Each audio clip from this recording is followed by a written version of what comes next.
Hey man, it's 7:29. I'm letting folk come in. I promise that we gonna talk. So I don't know what talk is for some of y'all, but I would say talk for me is good talk. Hopefully y'all day is going amazingly great. This is Martin Luther King Day. Shouts out to the big king. You know. What's up? What's up? Welcome. Yeah, so we're live. I'm trying to get my Facebook live started. I might not be able to. I be telling people to come over to Instagram all the time and just come to Instagram. Like that's the. I can't say the more reliable platform, but I like Instagram a little bit better. I just invited everybody from TikTok. So if y'all coming from TikTok, welcome. Uh, but I won't prolong it. I say I'll start at 7:30. This teaches people to be on time.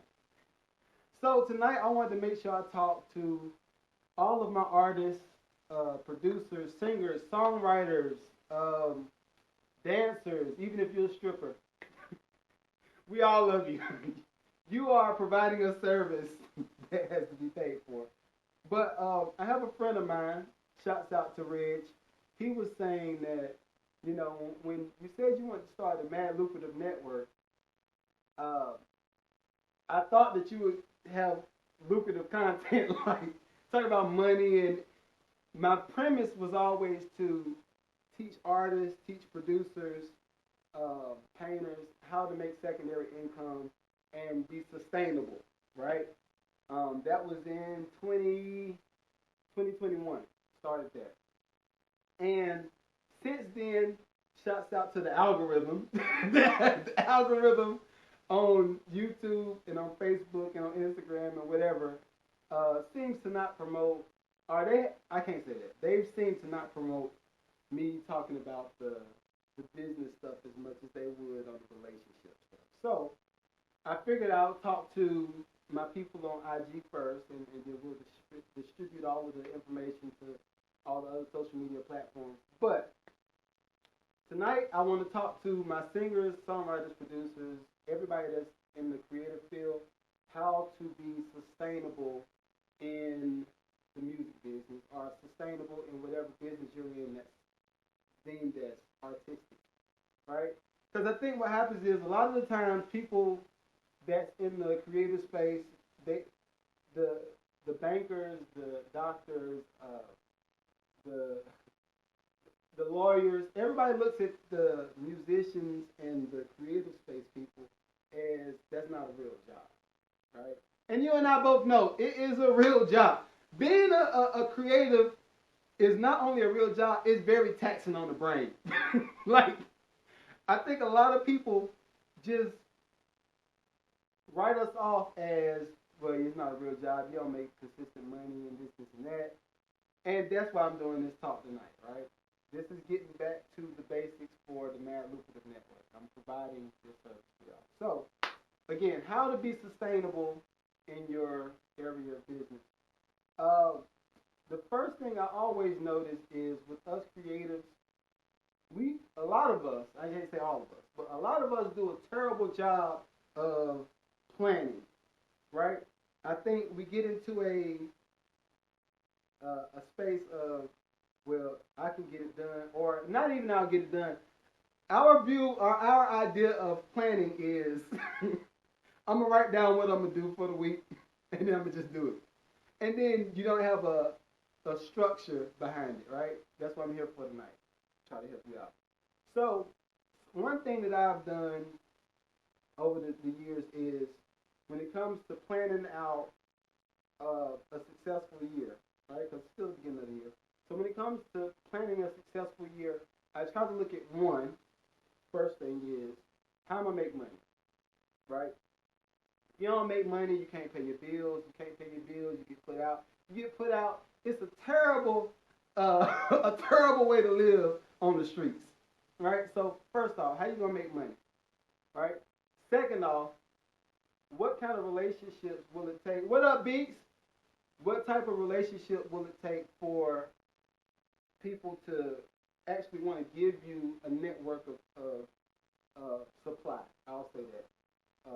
And then also, what type of motivation is pushing you to do what you do, right? Because I think a lot of the times, as musicians, as producers, as singer songwriters, we get into the space where everything that we do is about us.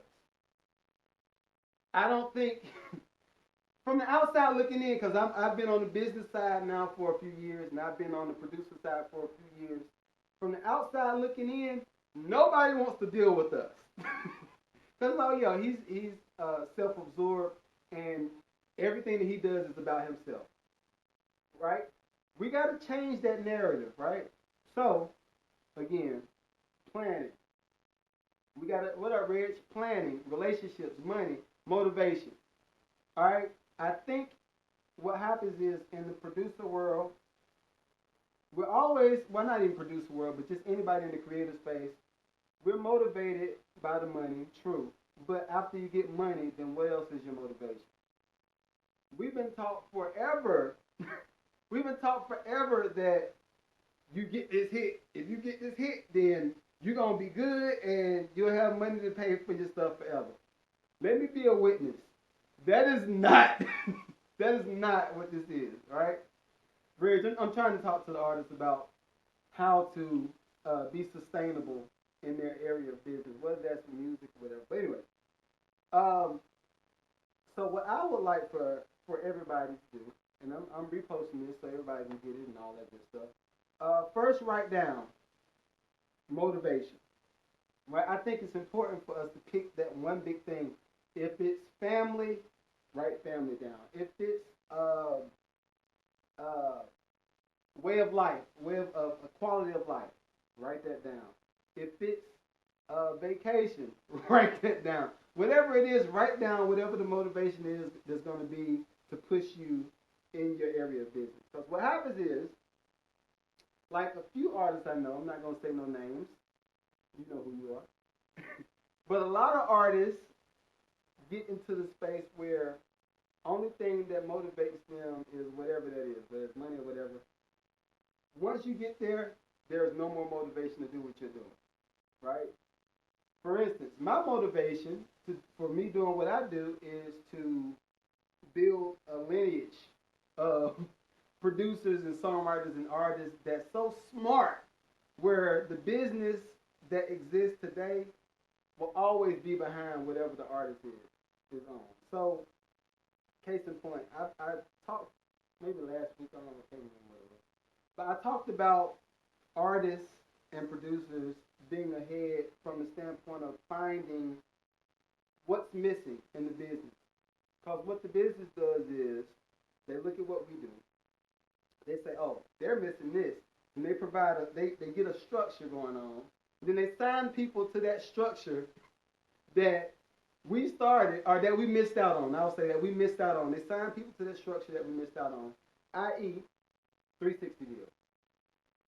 The 360 deal is the smartest play ever. It's the smartest play. It's insurance. It's a hedge against what could possibly happen bad if the creator does not deliver on whatever they're supposed to create. And when I say creator, I'm not talking about God. I'm talking about you, the creator. You, the creator. If you don't deliver on this type of record and you don't give us these type of numbers, then as a result, whatever other business model that you do or whatever product that you decide to sell or whatever service that you decide to offer to whoever after this deal, we eat a piece of that. Let me get that. It's smart. Because if an artist would have came up with the idea up front, it would look like this. Everything that I do as an artist, I eat forever.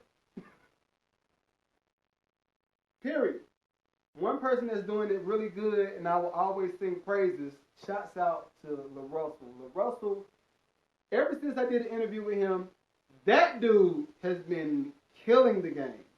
And I feel like what he's done is taken what the business has used as a 360 deal, and he's applied it to himself as an independent artist.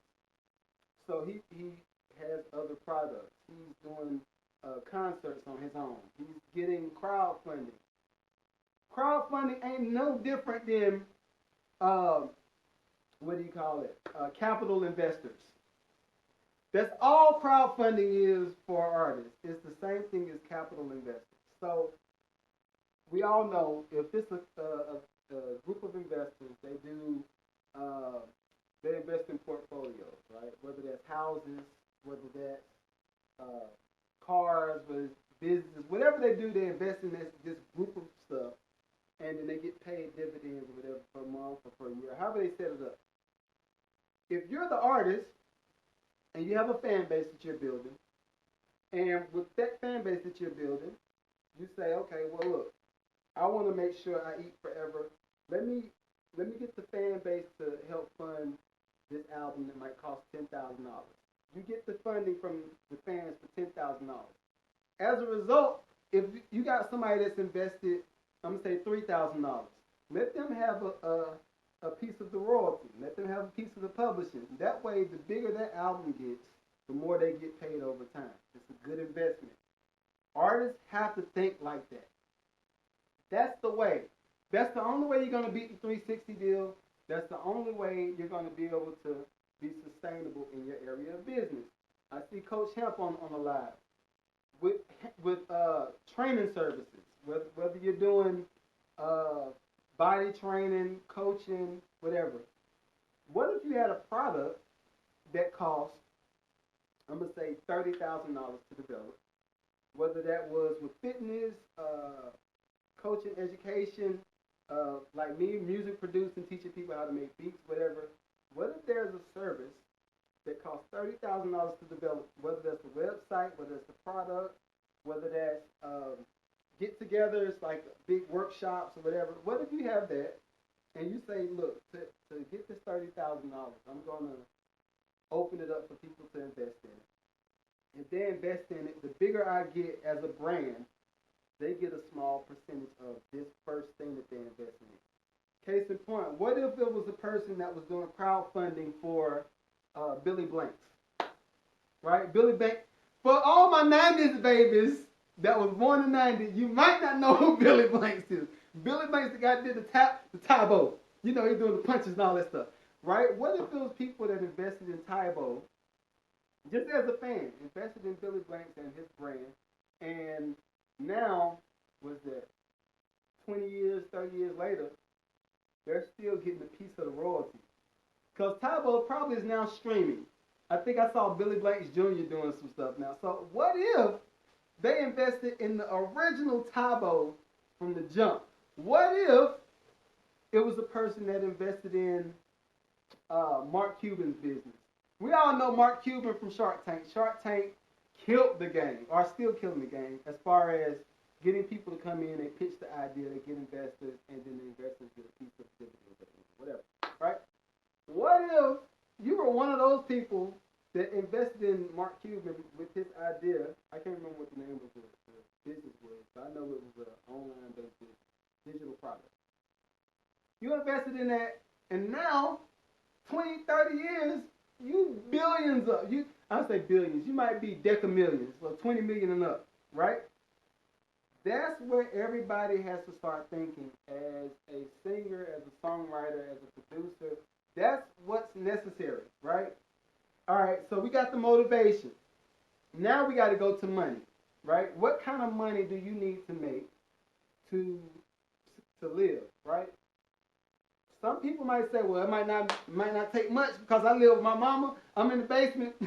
Okay, I get that. That's cool. If you live in the basement with your mom and you're able to save all your money that you're making, all that good stuff, that's good. But some people that might be pursuing the dream or painting or do whatever you do, you're in your 30s, right? If you're in your 30s, you have a certain amount of money that you need to make to live per month, whether that's $2,000 a month, whether it's $3,000 a month, whatever that is, you have that certain amount that's right there every month. Car payment, you got house payment, or mortgage, or whatever, food expenses. You got all this stuff. Write that number down. What will it take every month for me to live, right? If you put that number against how much work that you're doing per week. I would say a 40-hour work week.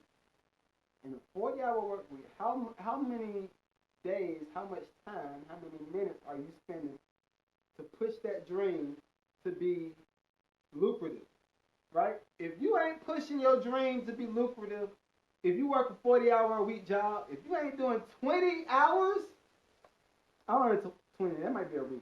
If you're not doing 5 hours a week towards your dream, you might as well hang it up. You're never gonna meet that money goal. You're never gonna meet it. Tell me how I know.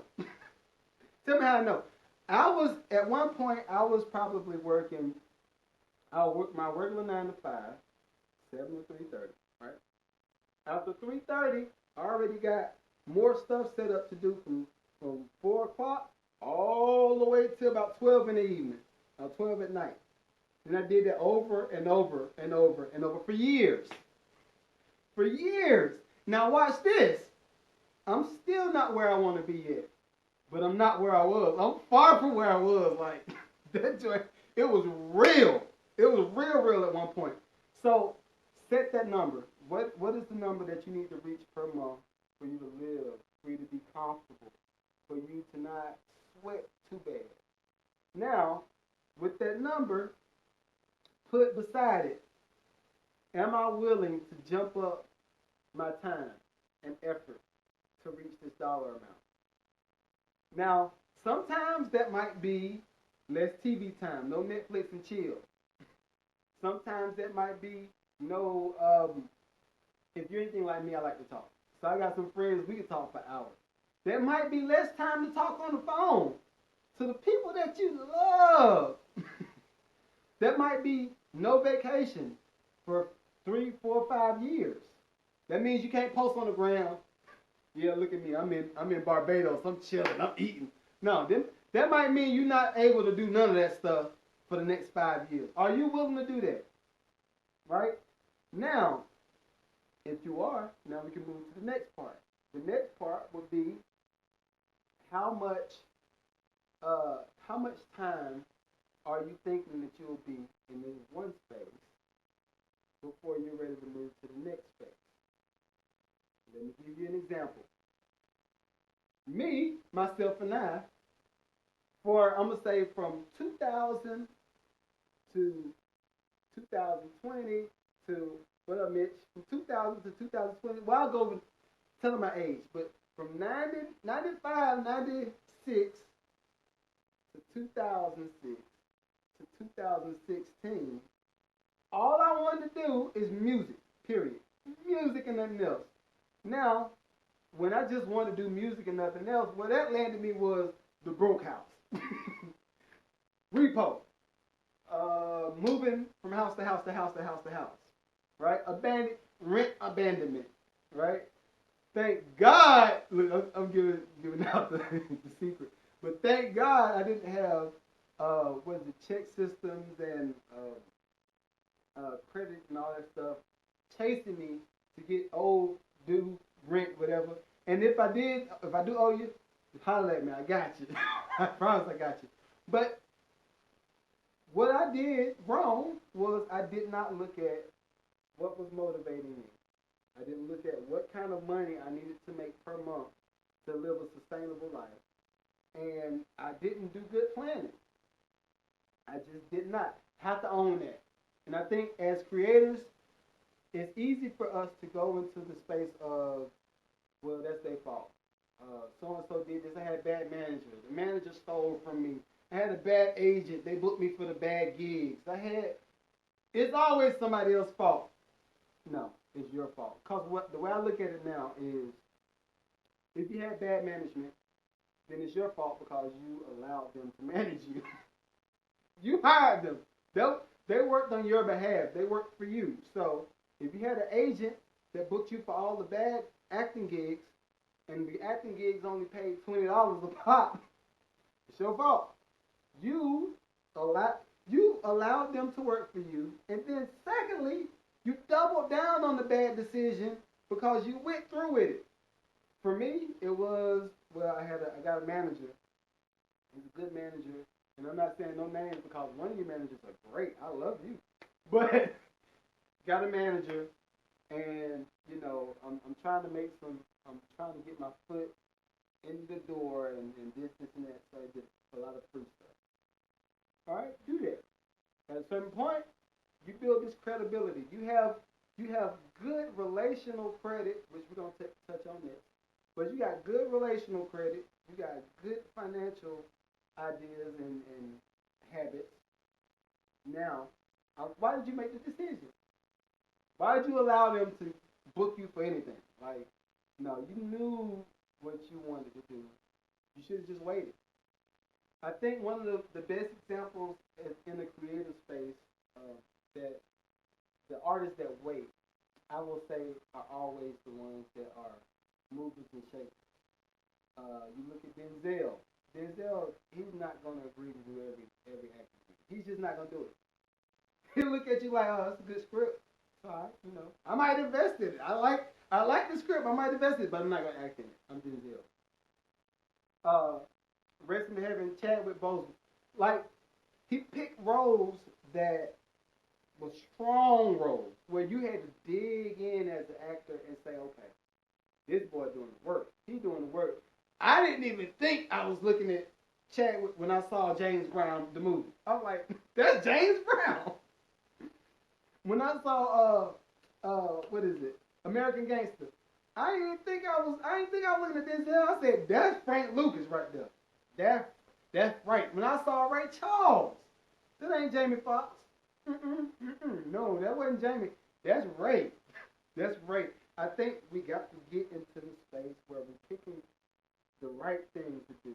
We're making decisions that push us forward. And don't blame it on nobody else but yourself. Take ownership of the bad decision. Own it. Next, relationships. Right? Relationships. And that's how we're going to do probably maybe 30 minutes or so. Relationships. In the music business.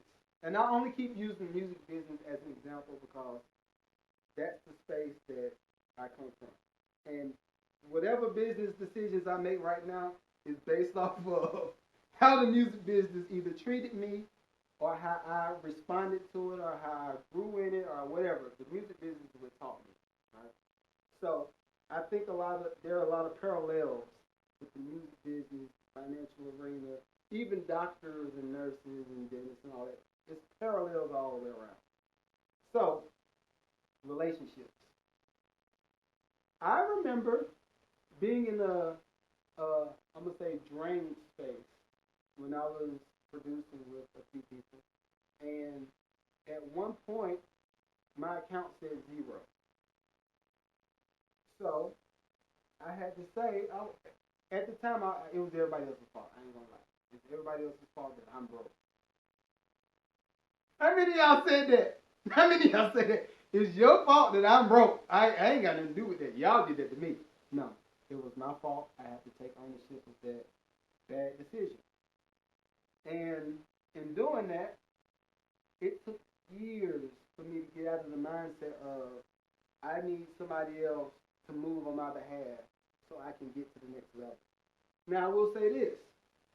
With relationships, yes, you do need people, you do need the right circumstances to kind of line up when you just take off. Right? That is necessary. I won't disagree with that. But I'll say the building blocks to relationships is what we really have to focus on. To me, building blocks to relationships consist of how well do you know the people that you're trying to connect with? How well are they connected to other things that you're trying to connect to? And how well do they know you? We all know the people that say, yeah, so-and-so, they know me. I've been knowing them for years. Yeah, we good. And then you get to the outing or you get to the what do we call it? Like the workshops or you get to the arena, wherever they're supposed to speak or whatever. You try to say, hey, what's up? It's me. Remember me? And then you're looking like, that means you have no relationship credit with that person. Right? You have no relationship credit with that person. I will say this. This is what we have to look at honing in on. when it comes to relationships and building relational credit. Nobody wants to be a part of something that's not moving. Or nobody wants to be a part of something that's not nothing yet. All right, write that down. Nobody wants to be a part of something that's not moving, or nobody wants to be a part of something that's nothing yet. I think as artists and creators, we have to get in the space of thinking like the other person. I think I made a video about that, a reel about that last week. You have to get in the space of, okay, I don't have this to offer to this person just yet, so why would they want to be a part of what I got going on? And be real with yourself. Now, I will say this, you could be in a space where you have a little bit of relational credit, you got a little bit of movement going on, and it is time that you start asking for favors and all of that stuff. But be optimistic, but know that the person may not want to do anything that you asked them to do just yet. The reason I say that is this. I think in people, I'll say people, business owners, entrepreneurs get in the space of, well, this is my art, this is what I have to offer. I'm great at what I do. And there's a few people that think I'm great at what I do, but everybody don't know that I'm great at doing this shit. Maybe I need to make some more money. Remember the beginning?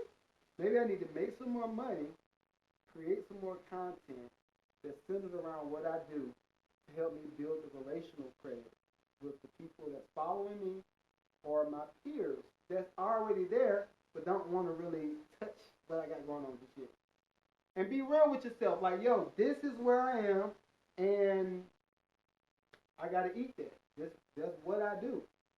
Now, be willing to get a lot of no's. I've been there. Be willing to get a lot of no's. Be willing to accept the no's. Process the no's the best you can. But be prepared for the yeses. That's, if you don't get nothing out of nothing that I talked about tonight, remember that. Be prepared to get a lot of no's. Be able to eat that in your gut. Like, so, no. Can I get you to, no. Can I get you to come do my event for what? No. Can I get you to produce my, no. Can I get you to write a song on my, no. Can I get you to, be prepared for the no's, but be prepared for the yeses as well. It's important. If you're not prepared either way, what happens is you're able to stomach all of those no's, and you're able to kind of get through life and do what you do and start doing decent. But then when that one big yes comes, you have no infrastructure plan for you to accept the yes. And then guess what?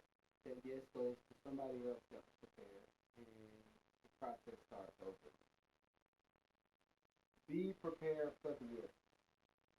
Now, in closing, I think we touched motivation, we touched money, we touched relationships, we touched planning. Now, this is what I want y'all to do. If you ain't already following me, please follow me on Instagram. It's Magneto7 on Instagram. Magnedo number 7. Magneto7 on TikTok. It's everywhere. Follow me first. Make sure you post any of these clips, because I'm going to clip it up. You know I got to clip it up. I'm going to clip it up. Post any of these clips. Look at me. Look for everything that I post in the stories. I'm trying to help as much as possible. I ask people to send me questions that they want me to answer every week. If you're looking at me on YouTube, make sure you send an inbox. You can post in the comments. It is what it is. I'm looking at everything. Make sure you post any kind of responses. I'm looking to help. I had one person that asked me last week, and I'm wrapping up. But I had one person that asked me last week, can you be successful without support? And short answer is no. You cannot. I don't see how nobody can be successful without support. And I didn't dig on it because I was going to wait to do this live, but I think when it comes to support and our view of support, what's up, Capricorn? Our view of support is I got this product, I got this service, whatever, and I want you to buy it. No. Yeah, that's a form of support, but that is like, that's an actionable item. We have to start looking at every small thing as support. Whether somebody comment on your video, whether somebody sent you a message to say, hey, keep going. Whether that's your family that's accepting your BS. Oh, they don't know what they're doing. They doing something that I don't know what it is. It's something art. I just hear all that noise and all that banging, all they do.